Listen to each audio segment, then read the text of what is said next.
मैं Preeti Tiwari Harda degree college के YouTube channel पे आपका स्वागत करती हूँ। आज हम फाउंडेशन कोर्स सेकेंड ईयर का एंटरप्रेन्योरशिप डेवलपमेंट उद्यमिता विकास जो BCom, BA, BSc, BCA, BBA सभी में कंपलसरी पेपर है एफसी का, है ना, उसके क्वेश्चन सॉल्व करेंगे। सबसे फर्स्ट अपन देखते हैं क्वेश्चन नंबर 1। ये आपको ओएमआर शीट पे क्वेश्चन जो है आएंगे और उनके आंसर आपको गोले काले करके करना रहता है। ठीक है, सबसे फर्स्ट है entrepreneur is a captain of industries, this statement is of. जहां पे भी किसी के कथन वाले क्वेश्चन रहते हैं वहां मैं सिर्फ आपको आंसर बताऊंगी जिससे आपको सीधे याद हो जाए। ये जो कप्तान किसने कहा है? ये मार्शल ने कहा है। ठीक है, हम दूसरे ऑप्शन पे विचार नहीं कर रहे हैं, सिर्फ सीधे आंसर जो है सी मार्शल, ये आंसर है। अगला क्वेश्चन है प्राचीन विचारकों के अनुसार उद्यमिता के अनुसार उद्यमिता से अभिप्राय है। प्राचीन विचारकों का जो विचार था उसके अनुसार क्या होता है उद्यमिता?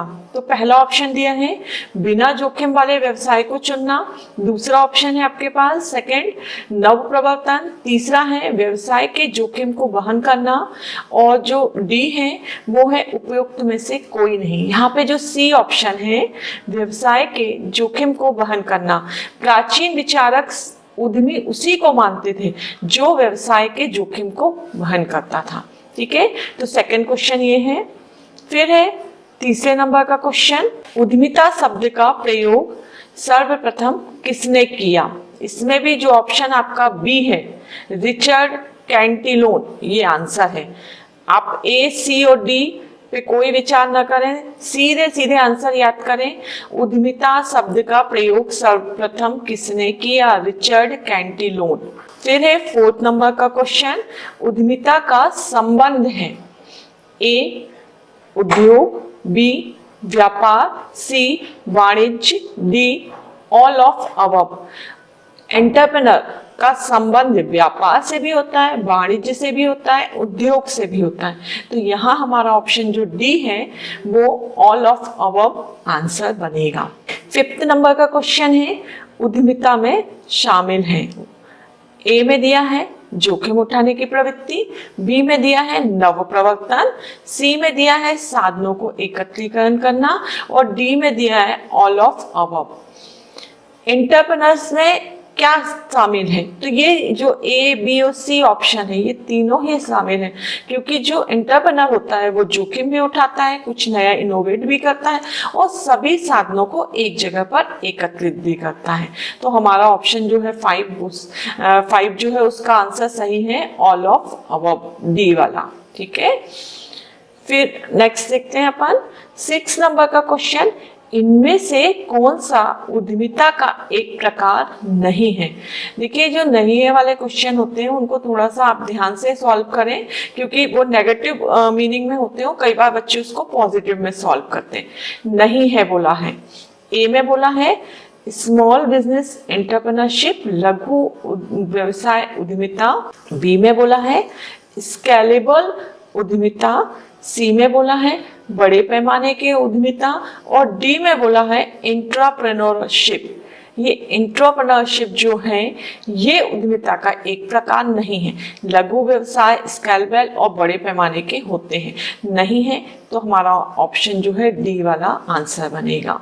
नेक्स्ट 7 नंबर का question, which of this is not a challenge for a entrepreneur?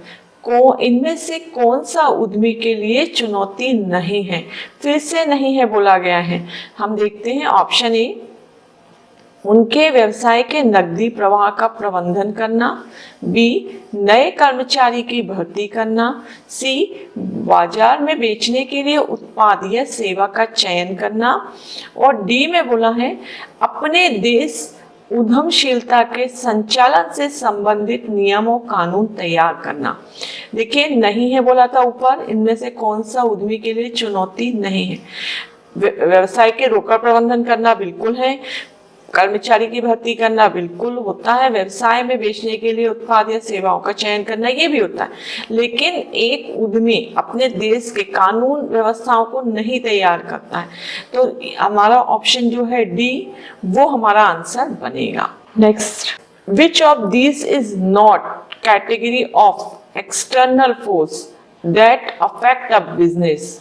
ऐसा कौन सा बाहरी शक्ति है जो बिजनेस को प्रभावित नहीं करती हैं। यहाँ पे फर्स्ट में दिया है प्रतिस्पर्धी ताकतें, ए में, बी में दिया है टेक्नोलॉजी फोर्स, सी में दिया है आर्थिक ताकतें और डी में बोला है सोशल इकोनॉमिक फोर्स।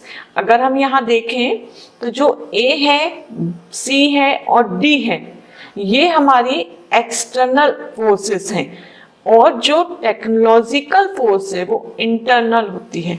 और यहाँ आपसे नॉट पूछा गया है, नहीं पूछा गया है। तो ए भी है, सी भी है, डी भी है एक्सटर्नल फोर्स, लेकिन बी जो है वो टेक्निकली जो है इंटरनल फोर्स है। ठीक है, तो हमारा आंसर बनेगा टेक्नोलॉजिकल फोर्स, क्योंकि नॉट है वाला क्वेश्चन है, नॉट है ना। फिर इसके बाद 9th नंबर के क्वेश्चन में हम देखते हैं इनमें से कौन सा घट प्रबंधन है जो बेहतर रिटर्न प्राप्त करने के उद्देश्य से इक्विटी पूंजी से जोखिम निवेश करने में शामिल होता है। ठीक है, यहाँ अगर हम इसको देखें, ए ऑप्शन में बोला है एंटरप्रेन्योर, बी में बोला है बिजनेस पर्सन, सी में बोला है क्रेता और डी में बोला है वेंचर कैपिटलाइजेशन। आपका आंसर जो है ये वेंचर कैपिटलाइजेशन है, क्योंकि यहाँ पर इक्विटी कैपिटल की बात की गई है और इक्विटी कैपिटल पे बेटर जो है बेटर रिटर्न प्राप्त करने के लिए, तो यहाँ आंसर आपका बनेगा डी, क्योंकि यहाँ पे जो इक्विटी कैपिटल है उस पर एक अच्छा रिटर्न प्राप्त करा हो सके, तो ये जो काम करते हैं इनको क्या बोला जाता है, वेंचर कैपिटलाइज, उद्यम पूंजीदाता। 10 नंबर का क्वेश्चन है एंड्रयू कार्लिक किस सदी से संबंधित हैं, किस सदी के थे? एंड्रयू कार्लिक जो है एक एंटरप्रेन्योर रहे हैं और आपको ऑप्शन दिया हुआ है ए 16वीं और 17वीं सदी, बी में बोला है 17 और 18वीं सदी, वहां पे 8 लिखा है वो 18 है, 17 और 18। फिर सी में बोला है 18 और 19 और डी में बोला है 19 और 20। जो एंड्रयू कार्नेगी थे वो आपके 19वीं और 20वीं सदी के एक एंटरप्रेन्योर थे। ठीक है, 11 नंबर का क्वेश्चन है एंड्रयू कार्नेगी उदाहरण है, ए मौलवी, बी पुजारी, सी एंटरप्रेन्योर, डी मेयर। मैंने आपको पहले ही बता दिया कि एंड्रयू कार्नेगी क्या थे, एक उद्यमी थे, एंटरप्रेन्योर थे, तो ऑप्शन सी जो है वो हमारा सही है। 12 नंबर का क्वेश्चन अब हम देखते हैं, उद्यमिता का क्षेत्र है, ए में बोला है आर्थिक गतिविधि, बी में बोला है सामाजिक गतिविधि, सी में बोला है राजनीतिक गतिविधि, डी में बोला है शैक्षणिक गतिविधि। एंटरप्रेन्योर लाभ के लिए काम करता है, प्रॉफिट के लिए। ठीक है, और एंटरप्रेन्योर को जो मिलता है वो प्रॉफिट के लिए हो, मतलब प्रॉफिट ही के लिए तो काम कर रहा है वो, और प्रॉफिट के लिए जो एक्टिविटीज की जाती है उन्हें हम क्या बोलते हैं, इकोनॉमिक एक्टिविटी, आर्थिक गतिविधियां। तो ऑप्शन ए हमारा आंसर बनेगा। फिर है 13 नंबर 13 नंबर का क्वेश्चन, उद्यमी स्थापित करता है, ए लघु उद्योग, बी कुटीर उद्योग, सी बड़ा उद्योग, डी एनी ऑफ अबव उपयुक्त में से कोई भी। यहाँ अगर हम एंटरप्रेन्योर की बात करें तो एक लघु व्यवसायी, कुटीर व्यवसायी और बड़ा उद्योग जो भी कुछ नया इनोवेट कर रहा है, रिस्क ले रहा है, पूरी सी चीजों को एकत्रित कर रहा है, नया व्यवसाय स्थापित कर रहा है, उसको उद्यमी बोलते हैं, चाहे वो बड़ा हो चाहे वो छोटा हो, है ना। तो हमारा आंसर होगा एनी ऑफ अबव उपयुक्त में से कोई भी। 14 नंबर का क्वेश्चन है, उद्यमी उत्पादक का घटक है, ए में बोला है प्रथम, बी में बोला है द्वितीय, सी में बोला है चतुर्थ और डी में बोला है पंचम। उत्पादन के 5 घटक होते हैं। ठीक है, 5 घटक कौन कौन से होते हैं, तो देखिए फर्स्ट होता है भूमि, लैंड, दूसरा होता है आपका श्रम, लेबर, तीसरा होता है आपका कैपिटल, पूंजी, और फोर्थ होता है ऑर्गेनाइजेशन, संगठन, टेक्नोलॉजी, जो, और फिफ्थ होता है एंटरप्रेन्योर, है ना। अब ये जो फिफ्थ नंबर पे एंटरप्रेन्योर आता है, तो हम यहाँ पे ऑप्शन देख रहे हैं प्रथम, द्वितीय, चतुर्थ, तो हमारा आंसर क्या बनेगा, पांचवा। उत्पादन के 5 घटक हैं और सबसे आखिरी वाला जो होता है वो एंटरप्रेन्योर होता है। 15 नंबर का क्वेश्चन, उद्यमी वह व्यक्ति है जो विचारकों को लाभदायक व्यवसाय में रूपांतरित करता है। यह कथन किसका है? विचारों को लाभदायक व्यवसाय के रूप में रूपांतरित करता है, कथन किसका है? Arthur David. सीधे याद रखें, लाभदायक व्यवसाय के रूप में रूपांतरित करता है, कथन है ऑर्थर डेविड। इसके ऑप्शन में बोल ही नहीं रही हूं जिससे आपको सीधे याद हो जाए। 16 नंबर, उद्यमिता की विशेषता है ए, जोखिम लेने की क्षमता, बी, ज्ञान पर आधारित व्यवसाय, सी, बोथ ए एंड बी, और डी है नन ऑफ दिस, इनमें से कोई नहीं। यहाँ पर जोखिम लेने की क्षमता भी होती है और ज्ञान पर आधारित व्यवहार भी होता है, तो यहाँ हमारा ऑप्शन बनेगा बोथ, सी वाला ऑप्शन होगा, ए और बी दोनों ही। 17 नंबर का क्वेश्चन है, उद्यमिता का अर्थ निम्न कार्य से है। ए, विनियोग प्राप्त करना, बी, उत्पादन अवसर लेना, सी, उपक्रम संगठित करना, डी, ऑल ऑफ अबव। उद्यमी जो होता है शुरू व्यवसाय का प्रारंभ करता है, इन्वेस्टमेंट भी लाता है, जो भी इन्वेस्टमेंट है फंड है वो लाएगा, और जो प्रोडक्शन अपॉर्चुनिटी है, उत्पादन के लिए जो भी अवसर प्राप्त हो रहे हैं उनको भी करेगा, ऑर्गेनाइजेशन में सारी चीजों को अरेंज भी करेगा, है ना। तो ए, बी और सी ये तीनों ही ऑप्शन है इसके कार्यों में एंटरप्रेन्योर के, तो हम इस पे टिक लगाएंगे ऑल ऑफ अबव पे। फिर 18 नंबर का question, in entrepreneurs mean role play by, कौन एंटरप्रेन्योर में मेनली रोल प्ले करता है? तो ए है इंडस्ट्रीज, उद्योगपति, बी, व्यापार स्वामी, C, promoter, D, organiser. Entrepreneur में मेनली जो रोल होता है वो प्रमोटर, बिजनेस को सबसे पहले स्टार्ट करना, स्टार्टअप, है ना। और ये जो स्टार्टअप वाला काम करते हैं उनको क्या बोला जाता है? प्रवर्तक। तो प्रमोटर यहाँ पे सही आंसर रहेगा। 19 नंबर का क्वेश्चन है, एंटरप्रेन्योर हैज, उद्यमिता का महत्व है। A, economic important, B, social, C, national, D, all of above. Entrepreneur का महत्व आपका आर्थिक में भी है, सामाजिक में भी है और राष्ट्रीय में भी है, क्योंकि आर्थिक रूप से नए नए चीजों को लाते हैं ये लोग एंटरप्रेन्योर, जिससे देश में एक मजबूती प्रदान होती है, अच्छी प्रोडक्शन प्राप्त होता है ना, अच्छा प्रॉफिट प्राप्त होता है। तो आर्थिक रूप से भी ये समाज में रोजगार उत्पन्न करते हैं, राष्ट्र को नेशनल इनकम वगैरह ग्रोथ होती है, राष्ट्र को बड़ी बड़ी ऊंचाइयों पे पहुंचाते हैं, एक अच्छे व्यवसायी बनते हैं, है ना। तो सभी तरीके से उद्यमिता का महत्व है, तो हम यहाँ पे बोलेंगे उपयुक्त सभी।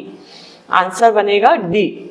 20 नंबर का क्वेश्चन, निम्न में से कौन उद्यमिता की अवधारणा में सम्मिलित नहीं है? नहीं है नेगेटिव में, हाँ। पहला, जोखिम उठाने की क्षमता, बी, संगठन क्षमता, सी, फैमिली बैकग्राउंड, डी, नव प्रवर्तन योग्यता। देखिए यहाँ हम बार बार जब इसकी बात कर रहे हैं तो एक वर्ड आ रहा है रिस्क, जोखिम, जोखिम उठाता है उद्यमी, तो जोखिम उठाना बिल्कुल है। फिर संगठन क्षमता, उसमें एक लीडरशिप, एक ऑर्गेनाइजेशन को अच्छे से चला सकने की क्षमता होनी चाहिए, बिल्कुल कुछ नया करना चाहिए, इनोवेशन होना चाहिए।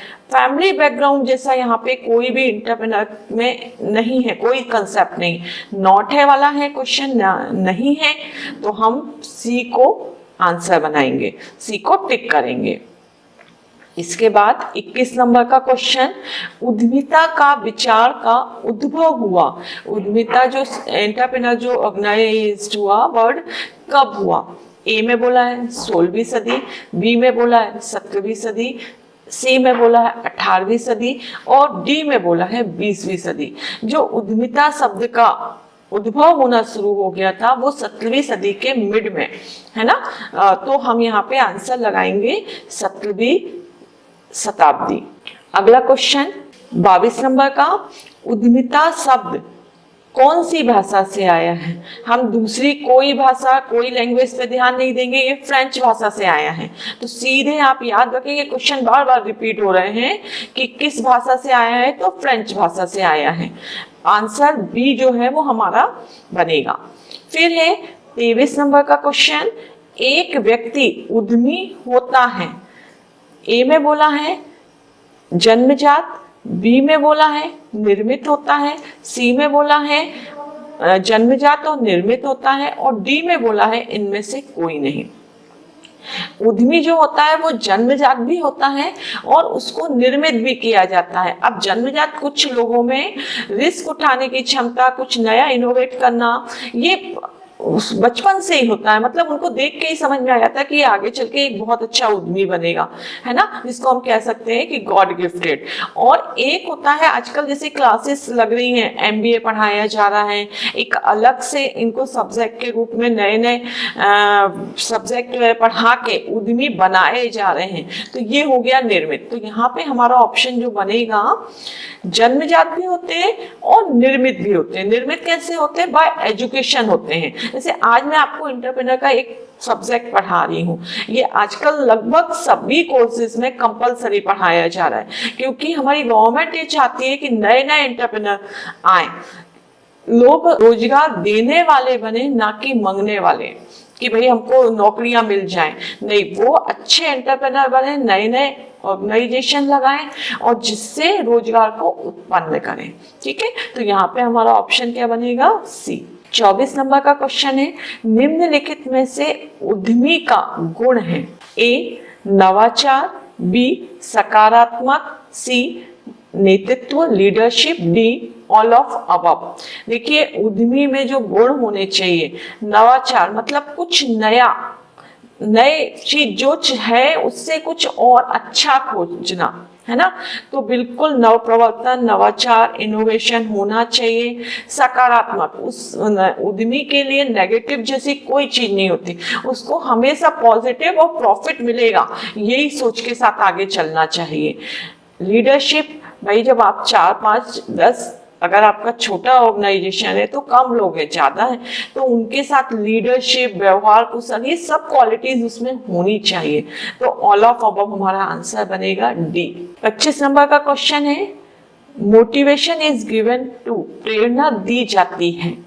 ए सिर्फ उद्यमियों को, बी सिर्फ श्रमिकों को, सी सिर्फ प्रबंधकों को, डी उद्यमी, श्रमिक, प्रबंधक, कर्मचारी, सबको।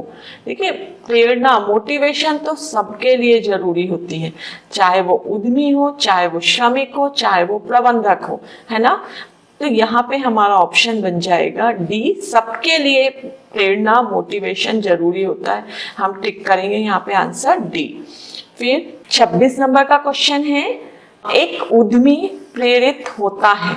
ए वित्तीय प्रेरणाओं से, बी गैर वित्तीय प्रेरणाओं से, सी ए एंड बी बोथ, और डी सोशल सर्विस, समाज सेवा से। देखिए, एंटरप्रेन्योर जो होता है वो लाभ के लिए काम करता है, सबसे पहली बात। लेकिन यहाँ पे एक और ऑप्शन दिया है आपको, फाइनेंशियल मोटिवेशन मतलब वित्तीय प्रेरणा। वित्तीय प्रेरणा है फंड, पैसा, है ना। और जो बोला है गैर वित्तीय, रेपुटेशन, नाम, फेम, गुडविल, ये वाली चीजें आ जाती हैं इनमें, है ना, एक नाम कमाने के लिए। तो यहाँ पर हमारे जो आंसर बनेगा वो सी बनेगा। ए भी वह होता है, वित्तीय प्रेरणाओं से भी प्रेरित होता है और गैर वित्तीय प्रेरणाओं से भी, लेकिन सबसे मस्ट जो उसका मोटो होता है एंटरप्रेन्योर का, वो प्रॉफिट होता है। तो लेकिन हाँ, फेम के लिए भी करता है, अपनी नाम के लिए भी करता है, अपनी गुडविल के लिए भी करता है। हमारा ऑप्शन बनेगा सी, ए एंड बी दोनों के लिए। फिर है 27 नंबर का क्वेश्चन, उद्यमी का वांछित गुण है। ए सुदर्शन, बी संप्रेषण कला, सी अच्छा वक्ता, डी मित्रतापूर्ण व्यवहार। एक सबसे वांछित गुण बोला गया है। वैसे तो हम देखें तो ए बी सी डी सभी होना चाहिए, लेकिन हमसे पूछा गया है वांछित गुण सबसे जरूरी वाला। तो कम्युनिकेशन स्किल, एक एंटरप्रेन्योर में अपनी बात सामने वाले को समझाने का जो गुण होता है वो सबसे मस्ट माना जाता है कि आप जो बात बोल रहे हो उसके लिए सामने वाले, क्योंकि इनके पास कई प्रोजेक्ट होते हैं, कई चीजें होती हैं, फाइनेंस देने वाला इन पे बिलीव करे, इन पे विश्वास करे, ये तभी संभव होता है जब उसमें कम्युनिकेशन, अपनी बात को समझाने और अपनी चीज के लिए सामने वाली पार्टी को तैयार करने का गुण हो। तो हम सबसे ज्यादा जरूरी जो हमको लगता है यहाँ पे बी होना चाहिए, कम्युनिकेशन स्किल। अगला क्वेश्चन है 28 नंबर का, लक्ष्य निर्धारण की प्रक्रिया के तत्वों में शामिल है ए संस्था के आंतरिक तत्व, बी उद्योग संबंधी तत्व, सी बाध्य तत्व और डी उपयुक्त सभी। लक्ष्य निर्धारण की प्रक्रिया में ए बी और सी जो दिए हैं ये सभी तत्व सम्मिलित होते हैं, इसलिए हम यहाँ पे टिक करेंगे उपयुक्त सभी। 29 प्रोजेक्ट इवैल्यूएशन प्रोसेस इन्वॉल्व, परियोजना का चयन निम्नलिखित कारकों पर निर्भर करता है ए बाजार सर्वेक्षण, बी वित्तीय सर्वेक्षण, सी तकनीकी ज्ञान और डी उपयुक्त सभी। जब हम कोई प्रोजेक्ट की इवैल्यूएशन करते हैं तो हमको बाजार का भी सर्वे करना पड़ता है, हमको फाइनेंशियल पोजीशन, हमारे पास फंड पैसे कितना हमारे पास फंड आ सकता है फाइनेंशियली, और टेक्निकली हमारे पास कितना मटेरियल अवेलेबल है, हम टेक्नोलॉजी में किस कंडीशन में हैं। तो हमें इन सबको देखते हुए अपने प्रोजेक्ट का चयन करना पड़ता है। आप ऐसा नहीं है कि आप अपनी उस रिपोर्ट या उस प्रोजेक्ट को चयन कर लें जिसके लिए पर्याप्त मात्रा में फंड नहीं है, आपके पास मार्केट में वस्तुएं अवेलेबल नहीं है। तो सब चीजों का एक बार सर्वे करके फिर हम अपना प्रोजेक्ट इवैल्यूएट करते हैं। तो यहाँ पे ऑल ऑफ अबव हमारा आंसर बनेगा। 30 नंबर का क्वेश्चन है, project selection process start from, परियोजना चयन प्रक्रिया प्रारंभ होती है फर्स्ट विचारों की खोज, ए में बोला है, बी में बोला है परियोजना प्रतिवेदन, सी में बोला है नए व्यापार की स्थापना और डी में बोला है वैधानिक औपचारिकताओं की पूर्ति। सबसे फर्स्ट परियोजना चयन प्रक्रिया आरंभ होती है, प्रोजेक्ट सिलेक्शन प्रोसेस स्टार्ट कहाँ से होता है, तो प्रोजेक्ट रिपोर्ट से होता है। हाँ ध्यान रखिए इसके चरण होते हैं, कितने क्रमों में होता है। तो सबसे फर्स्ट क्रम जो होता है प्रोजेक्ट रिपोर्ट होता है। अगला 30 के बाद हम देखते हैं क्वेश्चन 31, प्रोजेक्ट रिपोर्ट मीन, परियोजना प्रतिवेदन से आशय है संचालन प्रतिवेदन, अंकेक्षण प्रतिवेदन, परियोजना रूपरेखा और उपयुक्त सभी। देखिए आपसे प्रोजेक्ट रिपोर्ट की बात की जा रही है, ये संचालन प्रतिवेदन बाद में आता है, अंकेक्षण भी प्रतिवेदन बाद में है। जो सी ऑप्शन है प्रोजेक्ट प्लानिंग, जब हम किसी प्रोजेक्ट पे काम करते हैं तो उसकी प्लानिंग हम सबसे पहले करते हैं और वही प्रोजेक्ट रिपोर्ट कहलाता है।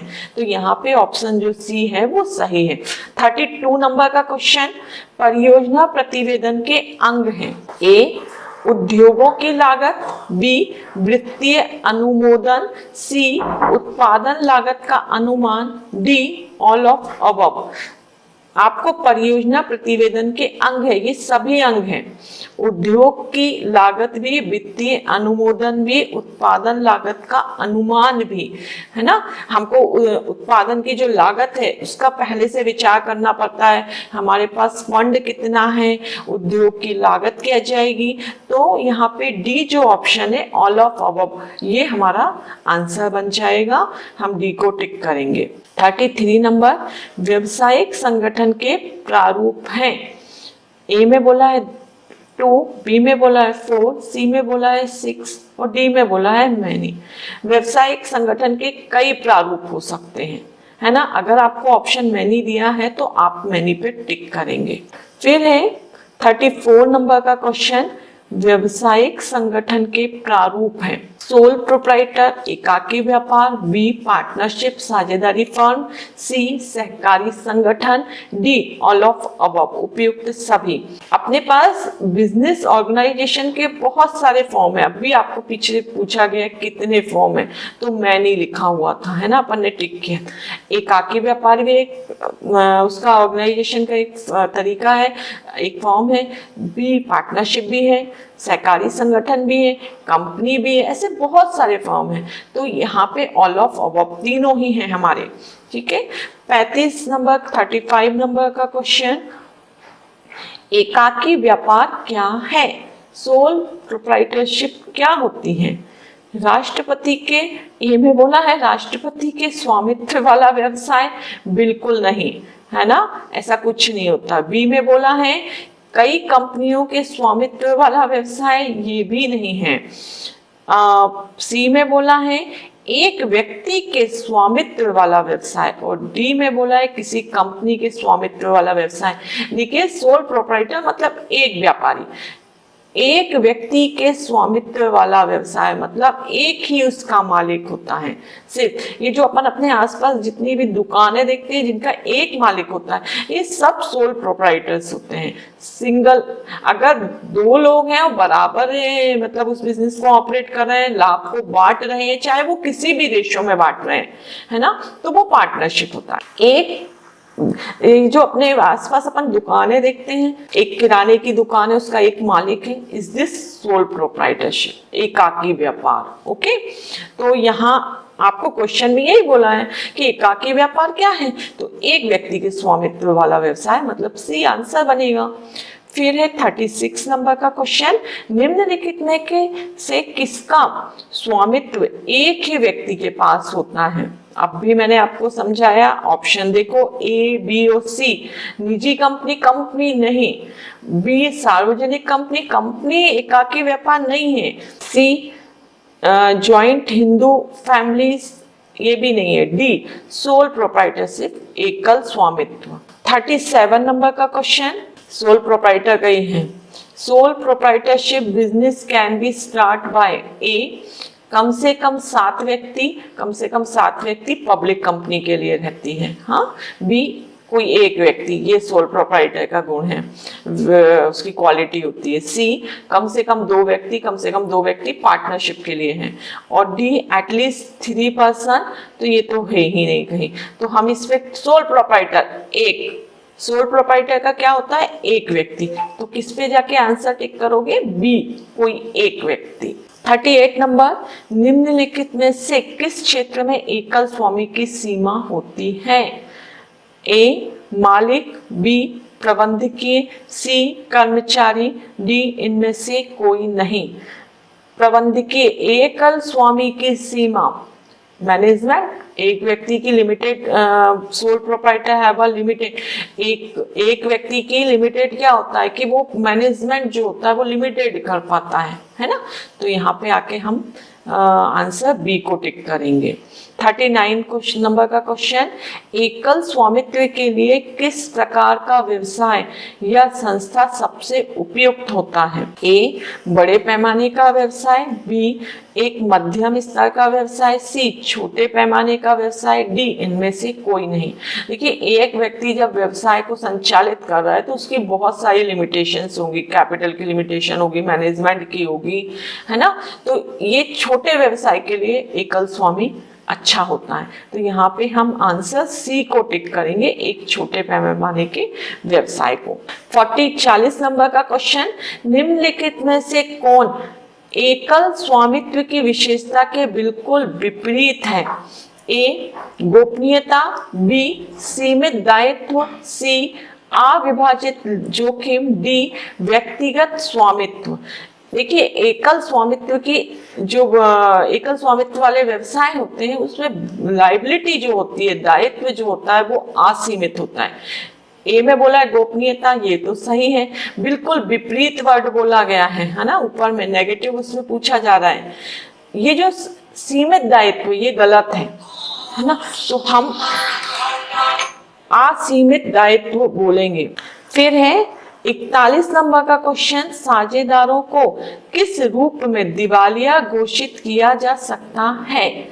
ए व्यक्तिगत रूप से, बी संयुक्त रूप से, सी व्यक्तिगत और संयुक्त रूप से दोनों, डी उपयुक्त में से कोई नहीं। तो जो हमारा आंसर बनेगा वो सी बनेगा, व्यक्तिगत और संयुक्त रूप से दोनों। 42 नंबर का क्वेश्चन है, साझेदारी व्यवसाय शुरू करने के लिए साझेदारों की न्यूनतम संख्या कितनी होनी चाहिए?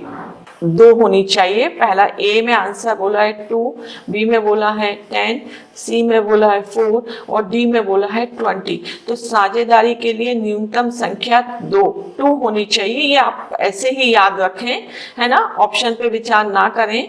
2 होनी चाहिए। एकल स्वामी 1, साझेदारी 2।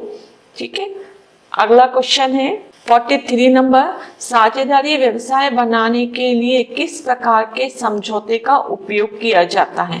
ए लिखित समझौता, B oral agreement, C written और oral, D none of them. देखिए यहाँ पे जो ऑप्शन सी है लिखित और मौखिक, भारत में साझेदारी व्यवसाय का जो एग्रीमेंट है वो ओरल और रिटर्न दोनों वैलिड है।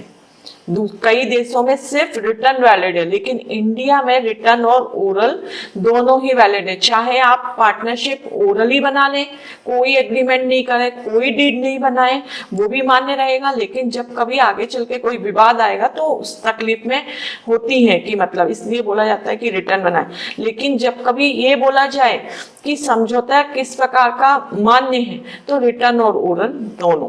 तो आप आंसर टिक करेंगे सी। फिर 44 नंबर का क्वेश्चन है, साझेदारी लिखित समझौते को क्या कहा जाता है? A partnership contract, B agreement, C partnership deed साझेदारी संलेख और डी में बोला है पार्टनरशिप एक्ट। जो साझेदारी का लिखित समझौता बनता है उसको पार्टनरशिप डीड बोलते हैं, साझेदारी संलेख बोलते हैं। तो हमारा ऑप्शन जो सी है वो सही होगा। 45 नंबर का क्वेश्चन, कंपनी का अस्तित्व होता है? ए शाश्वत, बी सदस्यों से पृथक, सी वैधानिक, D all of above. Company का जो अस्तित्व होता है शाश्वत होता है, बिल्कुल सही है। सदस्यों से पृथक होता है, मतलब जो इसके शेयर होल्डर्स होते हैं उनसे इसका एक पृथक वैधानिक अस्तित्व होता है। मैंने सेंटेंस में ही बोल दिया, सदस्यों से एक पृथक वैधानिक अस्तित्व होता है। तो सी भी आ गया। तो यहाँ हमारा ऑप्शन क्या बनेगा? डी ऑल ऑफ अबव, मतलब उपयुक्त सभी। अगला क्वेश्चन है 46 नंबर, पंजीयन अनिवार्य नहीं है, किसके लिए रजिस्ट्रेशन अनिवार्य नहीं है? सोल प्रोप्राइटर, पार्टनरशिप, हिंदू अविभाजित परिवार और डी में बोला है ऑल ऑफ अबव। ये तीनों जो नाम दिए गए इन तीनों के लिए रजिस्ट्रेशन अनिवार्य नहीं है, ना तो सोल प्रोप्राइटर्स के लिए, ना पार्टनरशिप के लिए, ना हिंदू अविभाजित परिवारों के लिए है। तो हमारा आंसर बनेगा ऑल ऑफ अबव। फिर 47 नंबर का क्वेश्चन है, minimum member required to from cooperative society, सहकारी संगठन के लिए सदस्यों की न्यूनतम संख्या कितनी होनी चाहिए? 10 होनी चाहिए। इन वाले क्वेश्चन पे आप सीधे आंसर याद करो, कितनी होनी चाहिए? 10 होनी चाहिए। सहकारी संगठन कौन से? जैसे ये अमूल है ना, ये जितने भी लाभ के लिए नहीं काम करते हैं, लोगों को सेवा भाव से करते हैं, वो सब सहकारी संगठन होते हैं। तो इनकी सदस्यों की संख्या 10 होनी चाहिए। फिर 48 नंबर का क्वेश्चन है, परियोजना वित्त का स्रोत है? ए स्थायी पूंजी, बी कार्यशील पूंजी, सी उधार ली गई पूंजी, डी उपयुक्त सभी। फंड की बात की जा रही है, परियोजना वित्त का स्रोत है तो स्थायी फिक्स पूंजी भी है, वर्किंग कैपिटल भी होती है, बोरोड कैपिटल भी होती है। तो आंसर बनेगा डी उपयुक्त सभी। 49 नंबर का क्वेश्चन है, समय के आधार पर वित्तीय स्रोतों के प्रकार हैं। ए बोला है, ए में बोला है 2, बी में बोला है 3, सी में बोला है 4 और डी में बोला है 5। तीन प्रकार समय के आधार पर वित्त के जो है वो तीन होते हैं। एक होता है शॉर्ट टर्म, एक होता है लॉन्ग टर्म और एक होता है मीडियल मतलब मध्यम है ना। तीन उसमें बांटा गया है समय के आधार पर वित्त के स्रोतों को। फिर है 50 नंबर का क्वेश्चन, 50 नंबर का क्वेश्चन है वित्तीय योजना का महत्व है भविष्य के विकास में, पूंजी विनियोजन में, सी में बोला है तरलता और डी में बोला है उपयुक्त सभी। वित्तीय जो फाइनेंशियल प्लानिंग है उनकी जो इम्पोर्टेंट है, तो देखिए बिल्कुल ए जो है भविष्य के विकास में, बी में बोला है पूंजी विनियोजन में और सी में बोला है तरलता। तो यहाँ ऑप्शन जो है वो हमारा डी सही होगा, ऑल ऑफ अबव, क्योंकि इन जो ऑप्शन दिए ABC इन सब में इंपॉर्टेंट होती है फाइनेंशियल प्लानिंग की। ठीक है, ये अभी हमने 50 क्वेश्चन सॉल्व किए हैं। आगे मैं आपके लिए और भी क्वेश्चन लाऊंगी और साथ में आपको 2-3 साल के जो पेपर आए हैं वो भी आपको सॉल्व करवाऊंगी। Thank you.